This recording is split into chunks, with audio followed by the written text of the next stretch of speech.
लड़का बस कचरे के ढेर में से चीजें चुन रहा था, लेकिन अचानक उसके पैरों के नीचे की जमीन धंस गई। उसके पिता ने उसे बचाने की कोशिश की, लेकिन तब तक बहुत देर हो चुकी थी। लड़का तेजी से खाई में फिसल रहा था। सौभाग्य से महत्वपूर्ण क्षण में एक यांत्रिक हाथ लड़के को पकड़ लिया। जब उसके पिता ने उसे ऊपर खींचा तो उन्होंने देखा कि परित्यक्त कचरे में वास्तव में एक पूरा रोबोट था। लड़का अपनी उत्तेजना छिपा नहीं सका। आपको समझना होगा, अब इस दुनिया में रोबोट ने बॉक्सिंग की जगह ले ली है। दर्शक अब मांस पर मांस के प्रभाव से संतुष्ट नहीं है। इसके बजाय वे मशीनों की टक्कर से निकलने वाली चिंगारियों के दीवाने हैं। मैक्स इसी माहौल में बड़ा हुआ। स्वाभाविक रूप से वह भी अपना खुद का रोबोट चाहता है, लेकिन एक बच्चे के रूप में उसके पास उतने पैसे नहीं है। लेकिन किसे पता था कि उसे एक कबाड़खाने में मिल जाएगा। उसके अंदर गहराई में छिपा लड़ाई का सपना तुरंत जाग उठता है।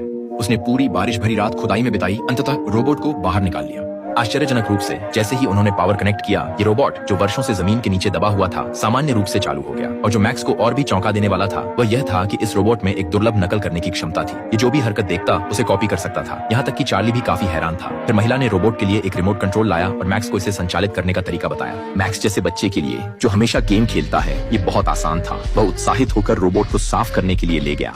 तभी उसने देखा कि उसके सीने पर एटम नाम खुदा हुआ था। जाहिर है वह रोबोट का नाम था। फिर वह एटम को चार्ली के पास ले गया, ये चाहकर कि वह उसे रोबोट प्रतियोगिताओं में ले जाए। लेकिन चार्ली ने सीधे मना कर दिया, सिर्फ इसलिए कि यह एक दूसरी पीढ़ी का स्पैरिंग रोबोट है, जिसे सिर्फ रोबोट्स के लिए अभ्यास डमी के रूप में डिजाइन किया गया है। किसी ने भी इसे प्रतियोगिता में कभी इस्तेमाल नहीं किया। लेकिन मैक्स चार्ली के विचार से सहमत नहीं था। उसे हमेशा लगता था कि एटम किसी तरह अलग था। जब भी वह उन गहरे नीले आंखों में देखता, उसे लगता जैसे अंदर अनंत संभावनाएं छिपी हैं। अपने सपने को पूरा करने के लिए वह फिर से चार्ली के पास गया, उससे मैच सेट करने की विनती करने। अपने बेटे की लगातार विनती के सामने चार्ली ने आखिरकार हार मान ली। चार्ली उसे अपने दोस्त के बॉक्सिंग जिम में ले गया ताकि उसे दिखा सके कि असली लड़ाई वाले रोबोट कैसे होते हैं, उम्मीद करते हुए कि मैक्स पीछे हट जाएगा। यहाँ मैक्स ने दुनिया की सबसे शक्तिशाली रोबोट ज्यूस को देखा। उसे विरोधियों को खत्म करने के लिए केवल एक चाल की जरूरत होती है। लेकिन मैक्स डरा नहीं। इसके बजाय वह एटम को प्रतियोगिता में उतारने के लिए और भी अधिक दृढ़ हो गया। मैक्स को अभी भी जिद्दी देखकर चार्ली उसे एक शौकिया स्थल पर ले गया। यहाँ चार्ली ने उसके लिए एक अपेक्षाकृत कमजोर प्रतिद्वंद्वी ढूंढा। अगर एटम जीतता है तो उन्हें $1000 का इनाम मिलेगा। लेकिन फिर भी चार्ली को अंदर से पता था कि एक स्पैरिंग रोबोट के रूप में एटम के जीतने की कोई संभावना नहीं थी। जल्द ही जगह लोगों से भर गई। प्रतिद्वंद्वी ने उनका मजाक उड़ाना शुरू कर दिया, लेकिन मैक्स ने ध्यान नहीं दिया। बस सावधानी से उपकरण को समायोजित कर रहा था। चार्ली खुद एटम को नियंत्रित करना चाहता था, लेकिन मैक्स ने कहा कि यह उसका रोबोट है।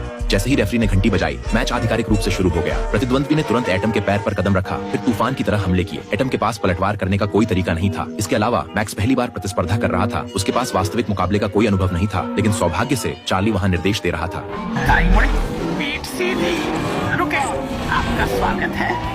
चुप रहो, तुम मदद नहीं कर रहे हो। लेकिन मैक्स अभी भी जिद्दी था, कह रहा था कि उसे उसकी मदद की जरूरत नहीं है। और चार्ली के मार्गदर्शन के बिना एटम फिर से पीछे रह गया। एक चट्टान पर फंस गया और बुरी तरह से टूट गया। अच्छी बात यह थी कि एटम एक स्पैरिंग रोबोट है जो मार सह सकता है। कई भारी वारों के बाद भी कोई खराबी नहीं आई, लेकिन सिर्फ मार खाना कोई समाधान नहीं है। देखते ही कि केवल 30 सेकंड बचे हैं, इससे चार्ली तुरंत घबरा गया। आयोजकों ने उसके लिए एक नियम तय किया। जब